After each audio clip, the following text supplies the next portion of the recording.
we have a rover, and we have a will linebacker. Those are our 4 guys, okay? And so we're going to go over one of these. We like our zone pressures because you can still bring 5, but yet play a zone behind it. And it's safe as far as you get a lot of eyes on the quarterback, but you're still bringing pressure.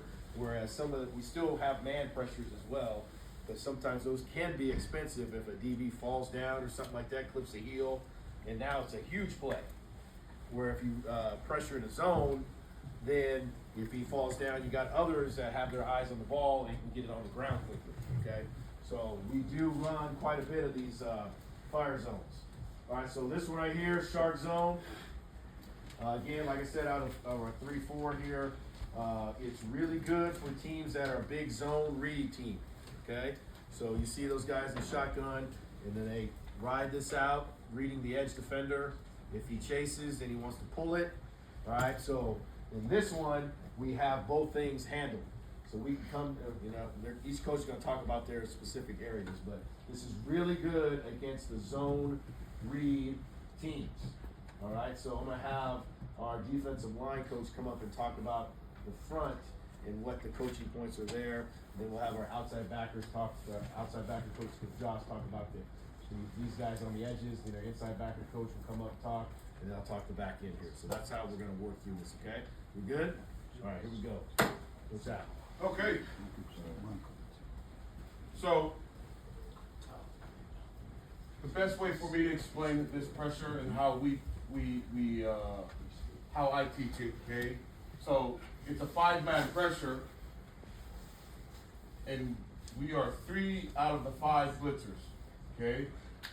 Here we're starting in an odd front, and we're essentially getting to a bare front. We're just switching positions. So the defensive end, the 4-eye, you become the 5. Nose guard as the 0, you technically become the 3. And the defensive end, 4-eye to the field, you now become the 0, okay?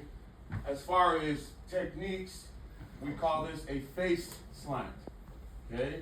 So the line marks, first and foremost, we teach line marks, okay? So this defensive end, your line mark, you have to get to the A gap.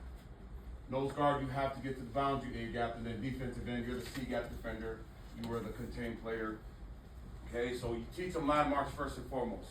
Then you teach them how to get to that line mark. And again, the technique of it is a face slant. Starting here with the defensive end to the pressure. We are a face slant. Has anybody used the term face slant before? Yes, it's essentially cross face. So what I teach is, if you see your key's face, in this case it's the guard, cross face. Cancel the gap from the front side. If you see the guards, so I say C face, cross face, and excuse me, but you won't forget this. If you see ASS, take grass. Okay, if you sound that out in your mind, you'll never forget it. Okay, so C face, cross face, C grass, take grass. Essentially. Okay, just take the GR out. And that's the same thing across the board. Okay, so double face slant now. It's the same thing for the nose guard. You become the 3 technique. Guard comes to you, we call pop or face slant. And again, last thing that I'll talk about here is that we got to know where the back is. Now in this case, we're blitzing from the field. If the back is to the boundary, to the field, and we're slanting away from the back, we know that our gaps are going to move. Again, it's not always going to be perfect and pretty, but you just understand if you teach landmarks, you'll get the picture that you want. Again, imagine this guard going down. We have a scoop block between the nose and the center and the guard. End's going to go and shade behind the guard and cancel his A gap from behind, and so on and so forth. If the back is away from us and we're slanting into a back, we got to understand that our gaps are coming to us, so we got to be ready to pop or cross face once flow comes to us. Any questions at all with that? All right, outside backer wise,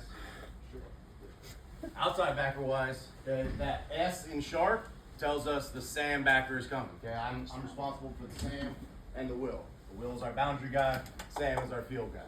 All right, so that S is telling that Sam he's going.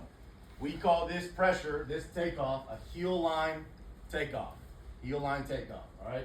The easiest way to think about it is we are running the heel line of the offensive line versus a down block. Okay, we're gonna read the turn of the end man on the line of scrimmage. The end man on the line of scrimmage right now is the tackle. Okay, so I'm reading him as I'm running. All right, I get that down block by the tackle.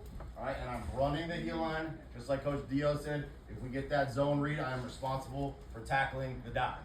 All right, I'm running down the heel line. I'm thinking TFL right now. Okay, then we get that face at us, just like Coach Al was talking about. We are going to pop into that B gap and ricochet off the guard and get vertical. Okay, so just like him, we see face, we cross face. All right, so as we're taking off this heel line, reading the turn of that offensive tackle, he goes down, run the heel line, think TFL, he comes at me, pop that B gap, ricochet, get vertical. Okay, the rules for the outside backers are simple in a fire zone. You're either going, and you're seeing your blitz indicators and your takeoffs and all that stuff. If you're not going in a fire zone, then you are skiff off of number 2. Okay, so you're either going or you skiff off of number 2. So the Will is not going, he is skiff off of his number 2 in that picture up top. Now, in this picture down below, where's his number 2? It's in the backfield, right? So here, it's that Y off. Here, he's in the backfield, all right? So I'm not responsible for the edge because they are slanting out to the edge. So my first step here, I'm gonna start at the line of scrimmage and I'm gonna take that step back and I'm fold fitting over my coverage here. Okay, the easiest way to remember skiff coverage, and I'll let Coach Dio talk a little bit more in detail, is we say MCD, match, carry, deliver. Okay, that's how we talk in terms of skiff coverage, all right? Inside backers. So obviously we tie into the shark world. So the back always travels to the field. That's where the M comes along. Now since the blitz is coming from the field and the Sam backer is running the heel line, he's the inside part of the pressure. I will be the outside part. So he's responsible for the dive. I'm responsible for the quarterback. So his job is to stay tight to color. We don't want to give air there. We want to make sure we're tight to color and have square shoulders to protect the edge. We notice that the back's to our side, so we're anticipating flow. So when the quarterback does pull it, we're at his hip. Or if the ball carrier somehow jump cuts out, we're there to make the play as well. For the most part, you gotta stay tight to cover. So that's your job as the man. Second man through, let the center clear first, you're second off the edge. Okay, the rover, his job is to make sure he locates number 3. We call him the mid-3 drop. So just like what Coach Earth said, they are match carrying, delivering across the board. His job is to make sure he match carries, delivers number 3 to his number 2s, okay, which is the skiff droppers outside of here. You got the strong safety as the will backer to the boundary. Now, in the 2x2 set, the 3 is his coverage. So right here on the top one, he's gonna track the back. The best thing that he can do is track the back hip. He's always gonna protect the cutback and let the pressure eat it up. And somehow, if that ball creases, he's gonna fit to where his coverage is at. Bottom picture. The rover now has to get over to his 3 over here. So let the pitch clear. His job is not part of the fit. That's where the wheel will come and track, just like Coach Irv just said. He's gonna make sure he takes the pass first. Really good to understand RPO game nowadays. He has to protect that 3. So if that 3 runs a hitch, he's on it, okay? If 3 goes out, he stays with it to make sure he match carry delivers to the next man. That's about it. Most important thing I always tell my backers is we have to make sure the front is set and they know where to go. We use words like Larry and Roger, directions of where they want to slant to. So in the top picture, we're sending the D-line Larry, okay? Same thing in the bottom. That's it for inside backers. All right, now the back end part of it, you see the word skiff. It means seam, curl to flat. Seam, curl to flat. Seam, curl to flat. Okay? Seam, curl to flat. We're going to do it off of number 2. So the will and the strong safety, it's an S pressure. So the field side safety, the strong safety in our defense, he knows he's going to have to skiff off of number 2, where the will is skiff off of number 2 to the boundary. Okay, so you just got to be able to count to 2. So to the field side, 1, 2. He's seam, curl to flat off of number 2. Now inside of seam, curl to flat, Coach Josh just talked about it, is we want to match, carry, deliver. Okay, you're going to match anything out. You have it. Okay, essentially. You're going to carry any vertical. Now, when I don't mean run with it to the house, but you're going to reroute and sink and absorb some of that seam. Okay, so that's the carry part of the word. And then lastly is you're going to deliver any in-breaking route.